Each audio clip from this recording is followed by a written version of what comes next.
আপনি যখনই যাবেন, এবার যদি ভিতরে ঢুকি এক একটা আকীদার ক্ষেত্রে বললাম,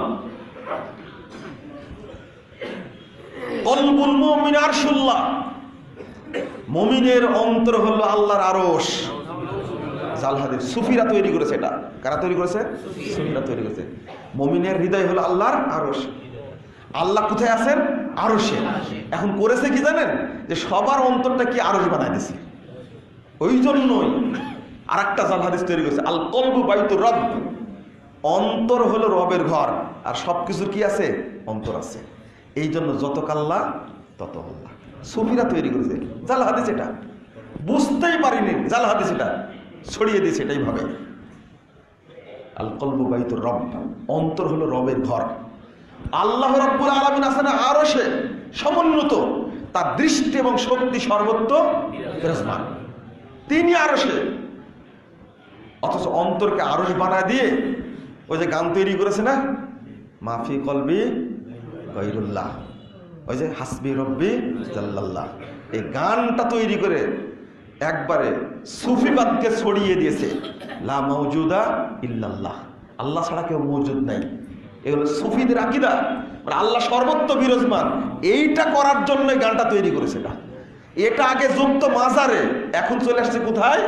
মঞ্চে চলে আসছে। এটা জানতেও পারছে না। একজন আলেমকে বুঝাবেন কি দ্বারা? কি দ্বারা বুঝাবেন? যদি সালাতের মধ্যে ঢোকেন আপনি, কত জাল হাদিস পাবেন আপনি। এটাই বড় অন্যায়। আমরা আলাদা আলাদা করে পার্থক্য করে দিস, তো এটা তো অন্যায়টা হয়ে গেছে আমাদের। তুমি জাল হাদিস আমল করো। এক মুরব্বী দেখি মাগরিবের সালাতের পরে 20 রাকাত ঠকা ঠক মারছে। আমি জিজ্ঞেস করলাম কি পড়ছেন এটা? তখন বলছে যে 20 রাকাত পড়লে আল্লাহ জান্নাতে আমার জন্য একটা ঘর তৈরি করবে।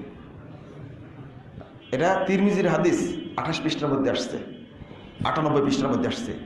ইমাম তিরমিজি নিজেই হাদিসটাকে জাল বলে গেছে, নিজে বলে গেছে, অথচ পড়ছে। জয়ীফ হাদিসে একটা আছে, জয়ীফ বলা চলে না, মুনকার, যেটা অস্বীকৃত, কোনো মুহাদ্দিস স্বীকৃতি দেননি। যে ব্যক্তি 6 রাকাত সালাত পড়বে মাগরিবের পরে, ওই ব্যক্তির 6 রাকাত সালাত 12 বছরের ইবাদতের সমান হবে। ও লেখায় আছে, ইমাম তিরমিজি বলছেন ফিহি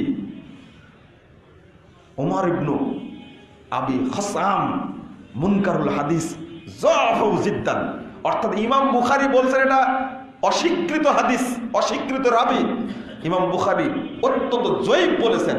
এটা দেখা সত্ত্বেও, জানা সত্ত্বেও আলেমরা প্রচার করবে না, এটা প্রচার করবেন। এটা চলছে যে এটা মহিলারা পড়তে পড়তে, কেন সহিহ হাদিস আছে না, সালাতুল আওয়াবিন কখন পড়তে হয়? মাগরিবের আগে সালাতুল আওয়াবিন নাই, 11টার দিকে পড়লে সকালে, সেটা হলো সালাতুল আওয়াবিন। এটা হাদিস দ্বারা প্রমাণিত, 857 নম্বর হাদিস। ওটা হাদিস সহিহ মুসলিমের হাদিস, হিনা তার মাজুল ফেসাল বলা হয়েছে। আপনি ইশরাক পড়েন, ফজিলত আছে, দুইটাই বিশ্লেষণ করতে গেলে সময় বেশি লাগে। ইশরাক পড়েন, ফজিলত আছে, একটি পূর্ণ হজ এবং একটি পূর্ণ উমরার নেকি পাবেন, এটা সহিহ হাদিস বর্ণিত হয়েছে। অথবা 9টা 9:30টায় পড়েন সকাল, এটা চাষতের সালাত। এইটা না, একই সালাতের 3টা নাম, 3 সময় পড়ানোর কারণে। এটাই আওয়াবিন, এটাই চাষ, এটাই ইশরাক। এটা সহিহ হাদিসে বর্ণিত হয়েছে। মাগরিবের পরে পড়ার কোনো দলিল নাই, কিন্তু ওই আশা করে আছে কি জান্নাতে ঘর তৈরি করা হবে। ও পড়ছে 20 টাকা, আর এত জোরে জোরে মারছে সেজদা, হিসাবই করেন না। 20 টাকা তো পূরণ করতে হবে। 20 টাকা কি স্বাভাবিক মনে করেছেন আপনি? অত জাল হাদিস। আপনার মনে বিরক্ত হয়ে যাচ্ছেন। আসলে কথাগুলো বলছি কেন, সমাজের প্রচলন যে বেশি। মহিলারা সূরা ইয়াসিনের পাতাটা পড়তে পড়তে ছিঁড়েই ফেলেছে একবার। ওই যে 1 খতম মাল একবার পড়লে 10 খতম হয়, অথচ হাদিসটাতে জয়ী। আর আলবানি বলছে জাল, নাসিরুদ্দিন বলছে জাল। হ্যাঁ, কোরআন হিসাবে পড়লে নাকি হবে যে কোনো সূরা, কিন্তু সূরা ইয়াসিনের যে ফজিলত, একবার পড়লে 10 খতমের সওয়াব পাওয়া যায়, এটা জাল হাদিস। ওইটাই আমল করছে মহিলারা, দেখবেন পৃষ্ঠাটা ছিঁড়েই ফেলেছে একবার। আপনি তারপরে আরেকটা সূরা, সূরা ওয়াকিয়া পড়তে পড়তে 12টা বাজাছে, সূরা পৃষ্ঠার 12টা বাজাছে। মানে ওয়াকিয়া পড়লে দরিদ্রতা দূর হয়, এই জন্য ওয়াকিয়াই পড়ে শুধু। অত হাদিসটা জয়ীফ, চলবে না। আপনি সূরা মুলক পড়েন, তার কত ফজিলত। সূরা বাকারা, সূরা আল ইমরান কিছু কিছু করে পড়েন, কত ফজিলত। আমি তো কোরআন সম্পর্কে আগে বলেছি আপনাদেরকে, আজকে আর বলছি না। যেটা ফজিলতপূর্ণ সহি আমলটা সেটা করতে হবে, কিন্তু করছে কোনটা? যেগুলো জাল জয়ীফ, ওইগুলোর প্রচলন বেশি আছে, ওইগুলো চলছে। সূরা ইয়াসিন পড়ে কেউ যদি ঘুমায় তাহলে সকালবেলা নিষ্পাপ হয়ে উঠবে, জাল হাদিস। এই তাফসিরে বাইজাবির মধ্যে ছড়াইছে এগুলো বেশি। কেউ যদি সূরা ইয়াসিন পড়ে ঘুমায় আর যদি মারা যায় রাত্রিতে, তাহলে নিষ্পাপ হয়ে মারা যাবে, জাল হাদিস। এইগুলো ছড়ানোর কারণে বেশি বেশি চলছে।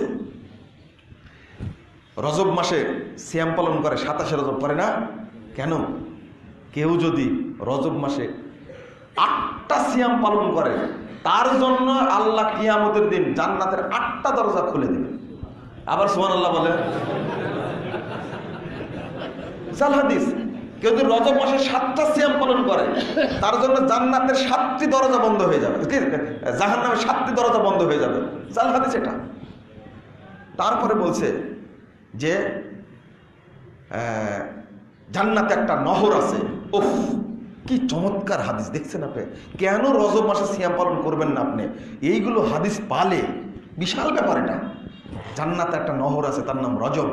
যে ব্যক্তি রজব মাসে একটা সিয়াম পালন করবে, ওই ব্যক্তিকে আল্লাহ ওই রজব নামক জান্নাতের নহর থেকে পান করাবে, জাল হাদিস এটা একটা।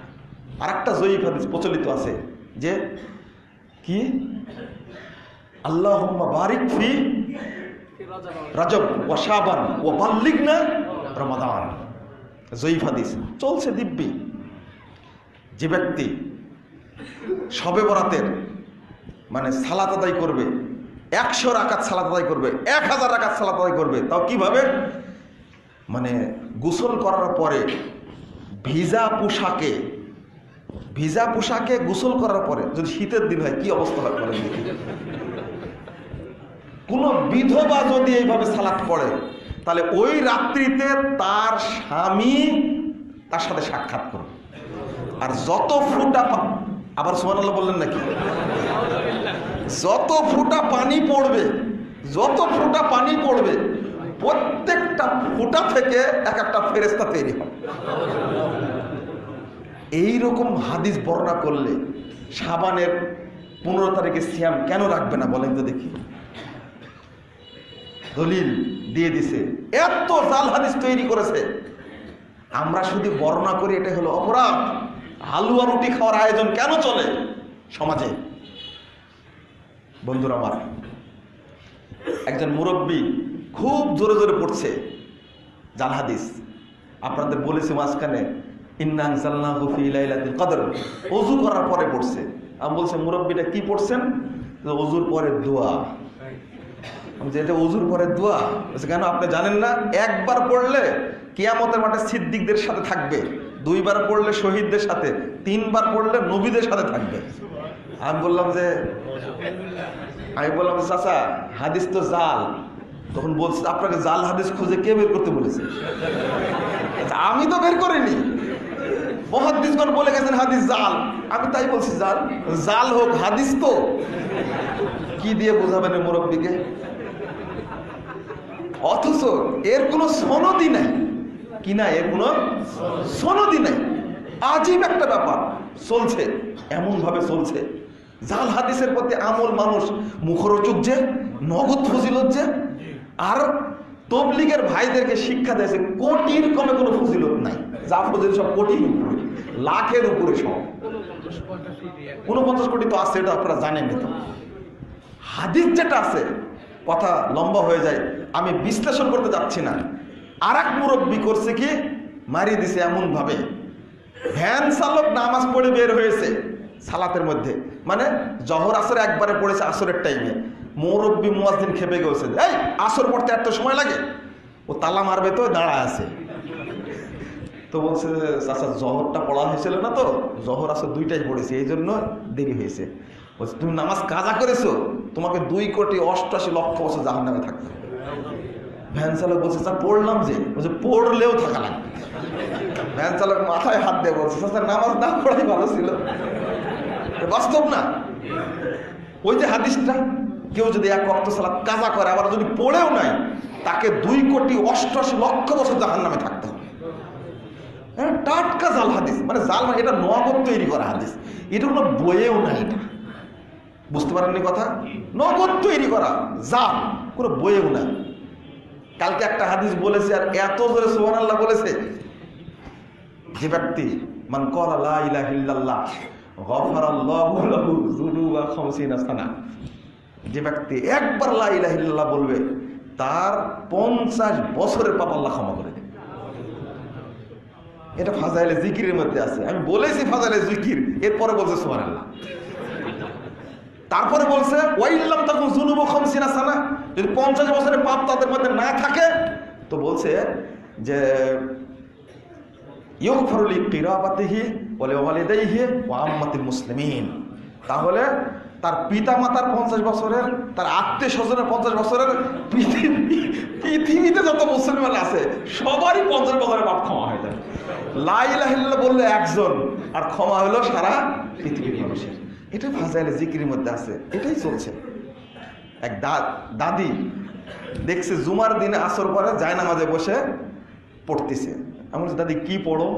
বলছে 80 বার দরুদ পড়তেছি। কেন? 80 বার দরুদ পড়লে 80 বছরের পাপ ক্ষমা হয়ে যায়। আমি বললাম যে দাদি হাদিস তো জাল। জাল বলতেছিস তুই আজকে? আমি 50 বছর যাবত আমল করছি। চিন্তা করেছেন? দাদি বলছে 50 বছর যাবত আমল করছি। আশ্চর্য। আমি বললাম যে দাদি তুমি কি আজানের দোয়া জানো? আজানের দোয়া মানে? তা তো জানি না। এই যে মুয়াজ্জিন আজান দেয়, দোয়া জানো না তুমি? না বাবা জানি না। তুই কি বলছিস? আল্লাহুম্মা রাব্বা হাযিহি দাওয়াতি তাম্মা ওয়াস সালাতিল কায়েমা, এটা জানো না? বলছে না, এটা মুখস্থ করিনি, জানি না। আল্লাহর নবী বলছেন শুরু থেকে শেষ পর্যন্ত আজানের জবাব দেয়। 385 নম্বর হাদিস, সহিহ মুসলিমের হাদিস। যদি শেষ পর্যন্ত বলে লা ইলাহা ইল্লাল্লাহ, শেষ বলে কি লা ইলাহা ইল্লাল্লাহ বলে না? আল্লাহ রাসূল বলছেন শেষ পর্যন্ত যদি জবাব দেয় দাখালাল জান্নাহ, সেই জান্নাতে প্রবেশ করে। সুবহানাল্লাহ। এটা কিন্তু দাদি জানে না। দাদি এটা জানে না। দাদি কোনটা জানে? জাল যেটা, ওইটা জানে, আমল করছে। আর যদি কেউ আজানের পরে দোয়াটা পড়ে, মুহাম্মদুর রাসূলুল্লাহ সাল্লাল্লাহু আলাইহি ওয়াসাল্লাম 614 নম্বর হাদিস সহিহ বুখারীর মধ্যে এসেছে, হাল্লাত লাহু শাফাআতি, আল্লাহ রাসূল বলেছেন তাকে সুপারিশ করে জান্নাতে নিয়ে যাওয়া আমার জন্য ওয়াজিব হয়ে যাবে। সুবহানাল্লাহ। সহিটা জানে না, জানে কোনটা? জালটা, জয়ীবটা। সালাতের মধ্যে ঢুকলে আপনারা রেগে যাবেন। সালাতের মধ্যে অন্যদিন ঢুকবো, যাচ্ছিলাম ঢুকতে, সালাতের মধ্যে বাংলাদেশে যে সালাত চলছে, সেদিনে যশোরের এক বাহাস হয়েছে 25 তারিখে। সবচেয়ে বড় খ্যাপা আমাদের হানাফি ভাইয়েরা আমার জাল হাদিসের কবলে রাসূল সাল্লাল্লাহু আলাইহি ওয়াসাল্লাম সালাত, এই বইটার প্রতি সবচেয়ে বেশি ক্ষিপ্ত। যে আর কতই যে মিথ্যাচার করছে। আমি হাসি মুখে বলছি আল্লাহ তোমাদেরকে হেদায়েত দান করুক। আমি একজন আলেমকে কুলাকুলি করতে যাই, বললাম আল্লাহ আপনাকে হেদায়েত দান করুক আর হকটা বোঝার তৌফিক দান করুক। এয়ারপোর্ট থেকে নামার সময় একই বিমানে আসছি তো, ঢাকা থেকে এসে আবার সিলেটে গেলাম, যে বললাম যে ভাইজান এ যাবৎ কয়টা প্রোগ্রাম বন্ধ করেছেন? তো বলছে আমি আসলে চাই না, এগুলো চাই না। কয়েকটা কথা বলেছি, আসলে ওখানে বাহাসে বসে থেকে বলেছি, একজন আলেম মানুষ প্রোগ্রাম বন্ধ করার জন্য থানায় থানায় ঘুরে গেল। কোন রেকর্ড আছে আহলে হাদিস কোন মসজিদ থেকে কোন হানাফি ভাইকে বের করে দেওয়া হয়েছে? অথচ মসজিদ পর্যন্ত পুড়িয়ে দিচ্ছে। আমি আজকে খুতবায় বলে দিচ্ছি ভাইজানেরা, ভোলার যে মসজিদটা পুড়িয়ে দেওয়া হয়েছে, নতুন করে মসজিদটা তৈরি করা হচ্ছে। আপনারা আমার এই বক্তব্যটা যে যেখান থেকে শুনছেন, অনুরোধ করব এই মসজিদটা তৈরি করার জন্য আপনারা সহযোগিতা করবেন। তাদের কোনো অপরাধ ছিল না, অপরাধী ছিল এই মসজিদে রাসূল সাল্লাল্লাহু আলাইহি ওয়াসাল্লামের তরিকা অনুযায়ী সালাত হতো, এটাই অপরাধ ছিল, অন্য কোনো অপরাধ ছিল না। বন্ধুরা আমার, আমি আলোচনা বাড়াবো না, অনুরোধ করবো আপনাদেরকে, আপনারা বেশি বেশি দাওয়াতি কাজ করবেন, যেন সমাজ থেকে জাল জয়ী হাদিস উঠে যায়, সহি হাদিস প্রতিষ্ঠা লাভ করে। আল্লাহ তুমি কবুল করো, আমিন। আপনাদের কাজ হলো দাওয়াতি কাজ করা। আমরা কিছু ছাত্র তৈরি করছি, দায়ী তৈরি করছি, তারা যেন অন্তত 1000 খানেক যদি তৈরি করতে পারি আমরা, তাহলে বাংলাদেশ থেকে শিরিক বিদআত উৎখাত হবে, জাল জয়ী হাদিস উৎখাত হবে ইনশাআল্লাহ। আল্লাহ তুমি আমাদের দাওয়াতগুলো কবুল করো, আমিন।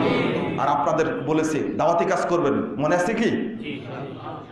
অন্তত যেটা একটা করে কপি যদি হাতে ধরায় দিতে পারেন, ইনশাআল্লাহ সংস্কার হবে। আমি এই সমস্ত আলেম সম্পর্কে তেমন কিছু বলি না, বড় বড় শীর্ষস্থানীয় বাংলাদেশের আলেমের মাথা আল্লাহ সংস্কার করে দিয়েছেন, আলহামদুলিল্লাহ।